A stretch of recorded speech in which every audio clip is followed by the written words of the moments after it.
Manuel menghela napas mendengar asistennya yang berbicara panjang lebar. Saya tidak akan berani menjamin sebuah keselamatan lagi jika Anda kembali bergabung dengan mereka, Tuan. Memang, bergabung kembali akan membuatnya mendapatkan musuh yang banyak lagi. Dan berbahaya, seperti maut yang diintai setiap menitnya. Kondisi Hasya yang hamil juga bisa dimanfaatkan, apalagi untuk Damian yang memang cinta mati.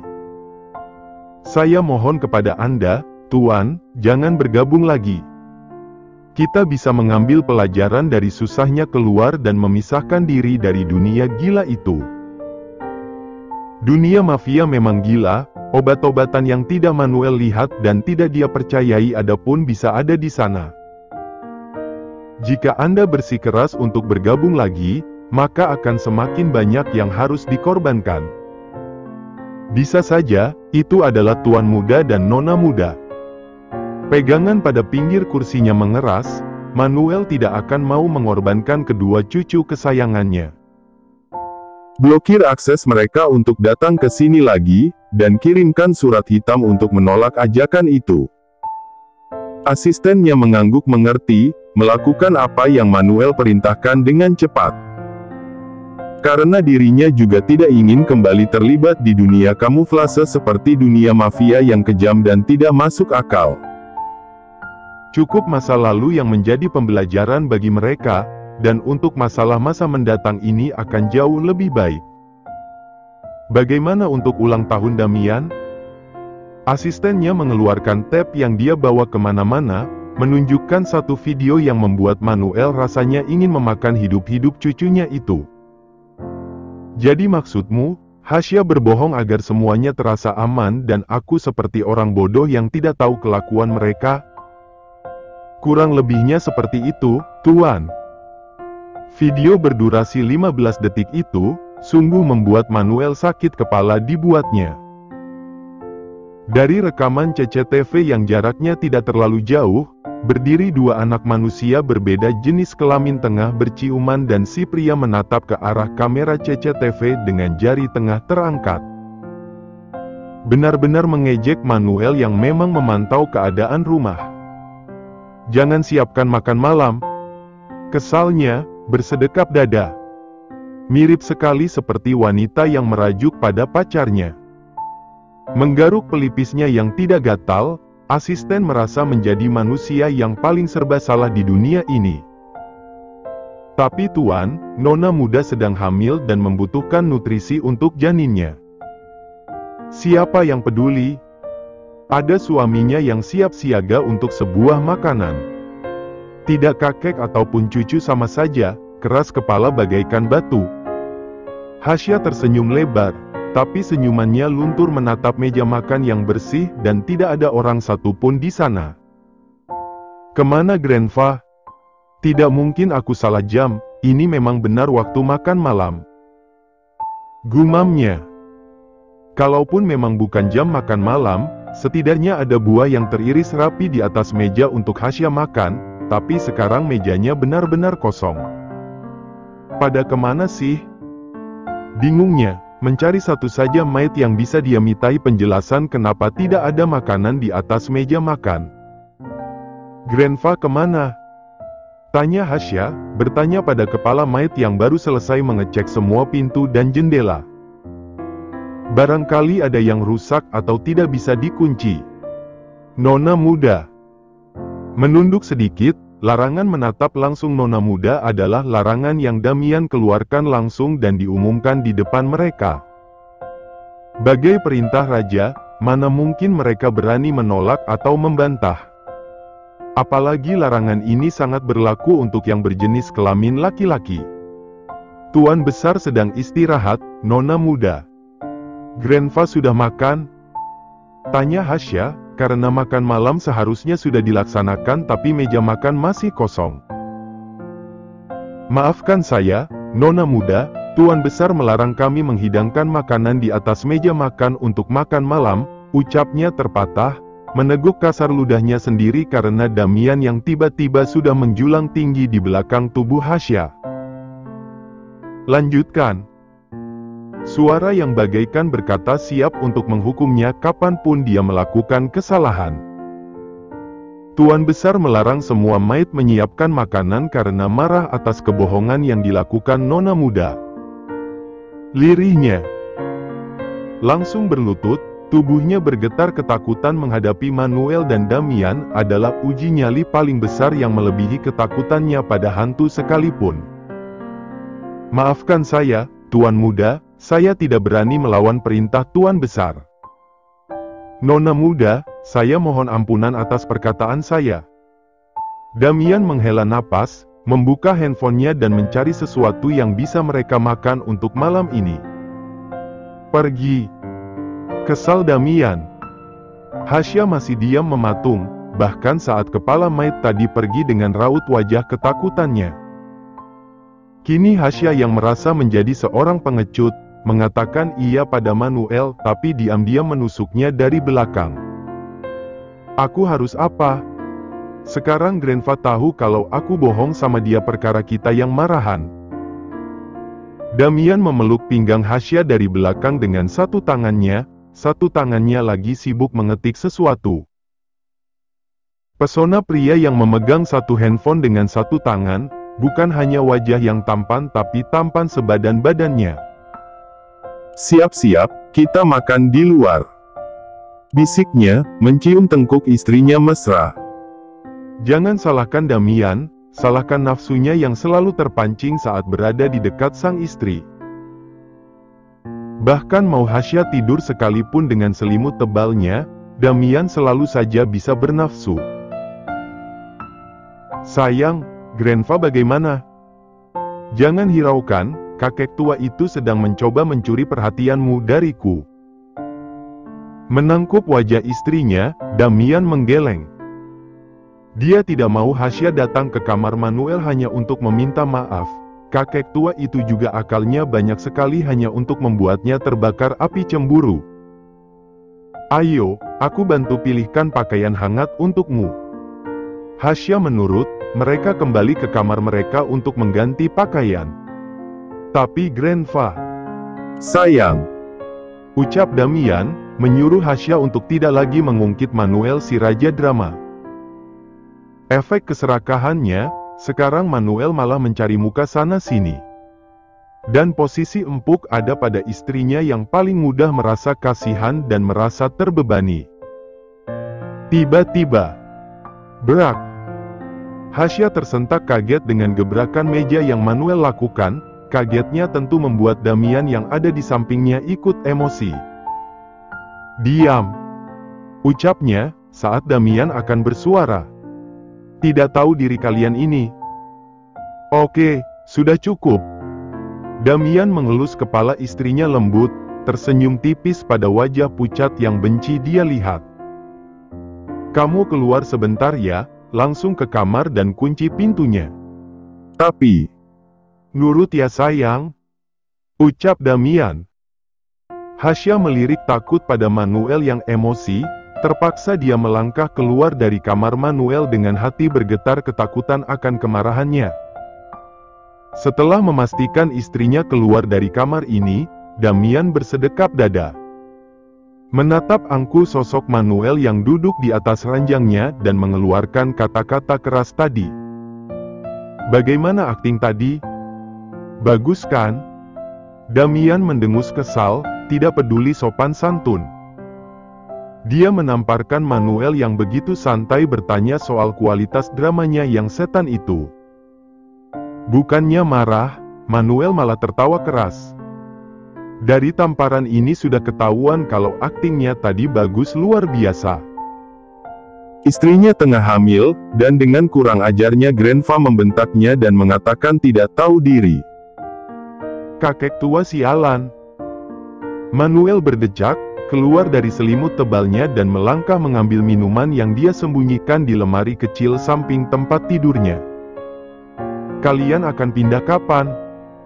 Tanyanya. Hari ini dan jam ini. Ketus Damian. Manuel berdecak kesal, apa-apaan ini? Kenapa?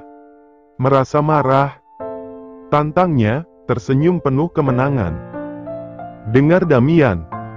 Diam saja, tidak akan ku dengarkan. Mendengarkan ucapan Grandpa hanya akan membuatku jauh dari Tuhan.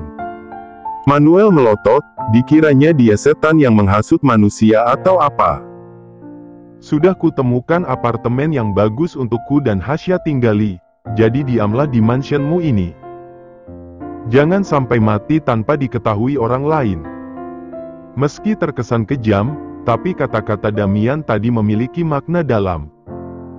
Manuel tidak tersinggung sama sekali, dia justru bangga karena cucunya masih mau perhatian meski mengeluarkan kata umpatan untuknya. Jaga istrimu dengan baik, Grandpa berjanji tidak akan kembali ke dunia hitam itu lagi. Kalian pantas mendapatkan kehidupan yang tentram. Memang, orang gila seperti Grandpa yang mau kembali ke sana lagi. Manuel terkekeh, menuangkan anggur ke dalam gelas minumannya. Jangan terlalu banyak minum, alkohol tidak baik untuk lansia. Mengkhawatirkanku heh? Damian mendengus, dia menyangkalnya. Tidak perlu dikhawatirkan, aku berharap kau cepat mati dan tidak menyusahkanku dan istriku lagi. Aku juga berharap begitu, aku merindukan nenekmu. Damian memutar bola matanya malas. Dia tidak akan mau bertemu dengan seorang pria yang menyelingkuhinya. Manuel menipiskan bibirnya, ngomong-ngomong soal selingkuh. Dia baru ingat, sudah beberapa hari ini tidak pernah melihat Sarah di ruang tahanannya. Tenang saja, dia gila dan akan mati karena penyesalannya. Sejak kematian Darren, Sarah memang bertingkah aneh. Menangis lalu tertawa, dia juga benar-benar menjadi sosok yang lain. Jadi, tanpa perlu Damian ataupun Manuel menyiksa pun dia sudah tersiksa dengan bayangan masa lalu yang dilakukannya. Berubahlah, tidak ada gunanya menjadi sosok yang sama seperti masa lalu. Manuel terdiam, mendengar nasihat langsung dari mulut cucunya menggetarkan sesuatu yang seharusnya tidak bergetar. Hiduplah lebih baik, Grandpa sebentar lagi akan memiliki cicit. Untuk pertama kalinya, Manuel melihat Damian tersenyum tulus padanya. Buanglah masa lalu, hiduplah dengan lembaran baru. Jadikan masa lalu sebagai pelajaran yang tidak akan Grandpa ulangi lagi. Ayo kita hidup bahagia dengan keluarga kita. Suasana berubah hening, Manuel tersenyum dengan mengangguk cepat. Grandpa akan usahakan. Ucapnya, tidak berjanji namun mencoba. Karena usaha akan selalu memperlihatkan hasil yang bagus. Hasya menunduk dalam, dengan tangan yang menggenggam jemari Damian erat. Dibantu Maid yang lain untuk membawa koper mereka, ternyata Manuel sudah menunggu di depan pintu. Takut, bisiknya. Damian mengelus tangan istrinya lembut, menenangkannya kalau semuanya akan baik-baik saja. Kami akan berangkat sekarang. Manuel hanya berdehem, kembali melanjutkan sandiwaranya tadi. Damian yang sudah muak malah memilih membuka pintu mobil, menyuruh istrinya agar cepat masuk dan tidak perlu meladeni Manuel yang banyak drama dan tingkahnya. Hasya memilih duduk, lama-lama tidak tahan dengan tatapan intens Manuel padahal Damian sudah membukakan pintu mobil untuknya. Ayo sayang, ucap Damian. Hasya menggeleng, menunduk tidak berani karena tatapan Manuel. Hentikan, ucapnya, menatap tajam Manuel yang benar-benar menguras emosinya sejak tadi. Kakek tua ini, dibaikin ngelunjak. Memang pantasnya dikasarin aja kali ya. Hasya semakin menunduk dalam, sesekali melirik pada koper-koper mereka yang dimasukkan ke dalam bagasi mobil, tidak banyak sih. Hanya 5 koper. Grandpa, Hasya minta maaf kalau Hasya ada salah selama kita tinggal bareng. Hasya juga mau minta maaf kalau Hasya nggak tahu diri udah diberi tumpangan di sini, dan terima kasih karena sudah menjaga Hasya sama bayi Hasya. Ucapnya memberikan diri karena Damian yang terus menyuruhnya untuk masuk ke mobil. Awalnya Manuel masih mempertahankan wajahnya yang tidak enak dipandang, tapi kasihan juga kalau cucunya akan menangis begini. Grandpa minta maaf, tadi itu cuma akting. Udah sayang, jangan diurusin. Orang tua memang gitu, apalagi ini ditambah sedikit gila. Ucap Damian, menarik lembut Hasya agar berdiri di sampingnya. Jaga diri baik-baik, sesekali datanglah untuk berkunjung ke sini. Hasya mengangguk cepat, dia melepaskan tangan Damian yang melingkar di pinggangnya hanya untuk bisa mencium pipi Manuel. Tingkahnya itu langsung membuat Damian melotot, dia dengan wajah setengah memerahnya mengusap bibir Hasya. Tidak rela bibir istrinya pernah mencium api neraka seperti Manuel. Manuel tertawa keras, merasa menang dalam pertempuran kali ini. Sampai jumpa Grandpa. Ucap Hasya, melambaikan tangan dengan susah payah karena Damian yang memaksanya untuk masuk ke dalam mobil. Wakakak sangat tidak sabaran meninggalkan mansion ini. Kamu aku belum juga pamitan yang benar sama Grandpa. Damian diam saja, ingat dia masih tidak terima Hasya yang tadi mencium Manuel di depan matanya sendiri. Demi Tuhan, Damian tidak bisa tenang, melihat bibir istrinya menempel di pipi Manuel. Memikirkannya membuat dia merasa ingin merobek pipi Manuel. Kamu kenapa sih? Tanya Hasya, masih saja tidak peka kalau suaminya ini cemburu berat. Ciuman di pipi Grandpa tadi? Tanyanya. Damian mendengus, dia dengan sedikit kasar menolak disentuh Hasya. Mengerti kalau suaminya cemburu setelah melihat tingkahnya, Hasya hanya bisa menghela napas. Sekarang tahu kan, kenapa Damian sangat menginginkan anak perempuan dibandingkan anak laki-laki? Karena dia pecemburu hebat, masih sekitar keluarga saja bisa seperti ini apalagi sama orang lain. Beneran cuekin aku nih, aku sih nggak apa-apa ya. Nanti kalau butuh tinggal minta bantuan Grandpa aja. Damian menoleh cepat, menatapnya seolah-olah Hasya adalah barang buruan paling unik yang harus dia dapatkan. Aneh kamu, sama Grandpa aja cemburu. Sama Mas Daniel, sama Papa juga. Karena aku cinta kamu. Aku juga cinta kamu. Tapi nggak cemburuan kayak gitu tuh. Susah banget jelasinnya, kan beda cemburu pria dan wanita. Aku udah hamil gini aja kamu masih cemburu gitu. Kan aku cinta kamu. Rengeknya, memeluk istrinya manja. Damian ini, tidak lupakan kalau mereka menggunakan supir. Lihat saja supirnya, sampai hampir mengerem mendadak karena tingkah majikannya yang biasanya selalu dingin dan kejam berubah manis dan seperti kucing di dekat induknya. Hasya berdehem, menyadarkan Damian kalau bukan hanya mereka berdua yang ada di dalam mobil. Malu, bisiknya. Hasya tersenyum, memeluk erat wajah memerah suaminya yang gengsi tingkat tinggi. Makanya lain kali lihat kondisi dong. bisik Hasya. Meski begitu, dirinya tidak dapat menahan senyumannya sendiri. Tingkah Damian yang ajaib tadi tidak akan datang lagi, malu-maluin diri sendiri bukanlah stylenya.